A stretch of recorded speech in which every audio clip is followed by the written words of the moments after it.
আমরা প্রত্যেক দেশের কাউকে অসম্মান করব না, কিন্তু আমরা নিজের আত্মসম্মানটাও আমরা চাবো। তো মেসেজ আমরা এটাই দিব যে আপনারা সবাই যেখানেও আছেন, এখানে আমাদের প্রত্যেক কমিউনিটি, প্রত্যেক জাতি বর্গ সবাই মিলে একটা সবাই ধর্মের লোক আমরা মিলেমিশে থাকছি। আপনারা ওখানে এই ধরনের কোনো স্টেটমেন্ট দিবেন না, ইন্ডিয়ার সম্বন্ধে হোক বা অন্য দেশের সম্বন্ধে হোক, সবাই মিলেমিশে থাকেন। তাহলে আমাদের এই ধরনের প্রোটেস্ট আপনাদের সম্বন্ধে করতে হয় না। কেন বাংলাদেশের প্রত্যেক এডুকেশনের জন্য স্টুডেন্টস বলেন, মেডিকেল হেল্পের জন্য বলেন, আমাদের কিন্তু ইন্ডিয়ার সাথে সবসময় একটা রিলেশন আছে। আর সেই রিলেশনটা যেন আগামী বজায় রাখে, এটা ওনাকে আমরা রিকোয়েস্টই করবো যে আপনারা এটাকে ভালো করে সুন্দর রাখেন, তাতে আমাদের রিলেশনটা আরও স্ট্রং হয়। অবশ্যই এরকম না হয়, এরকম না হয়, প্লাস আমাদের রিলেশনটা আরও স্ট্রং হোক, আমরা যেন বাংলাদেশে গিয়ে সুন্দর ওখানে পরিবেশটা পাই, আপনারা এখানে এই পরিবেশটা সুন্দর পান। আপনারা কোনো বিরোধিতা করবেন না, আমরাও এখানে যেন এই ধরনের আমাদের মিটিং বা পেশ না করতে হয়।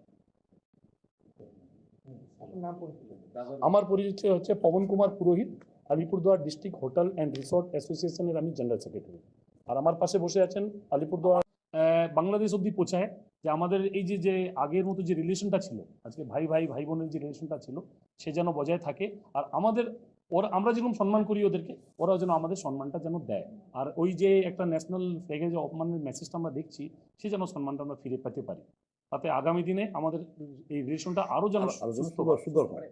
ভারত বিদ্বেষী যে স্লোগানগুলো সেগুলো বন্ধ করতে চাই। অবশ্যই চাবো এটা, সেটা কোনোদিনই কেউ চাবে না যে আমাদের ব্যবসার থেকে বেশি, ফ্যামিলির থেকে বেশি, আমাদের সোশ্যাল লাইফ থেকে বেশি আমাদের দেশের সম্মানটা সবচেয়ে বেশি আগে আছে।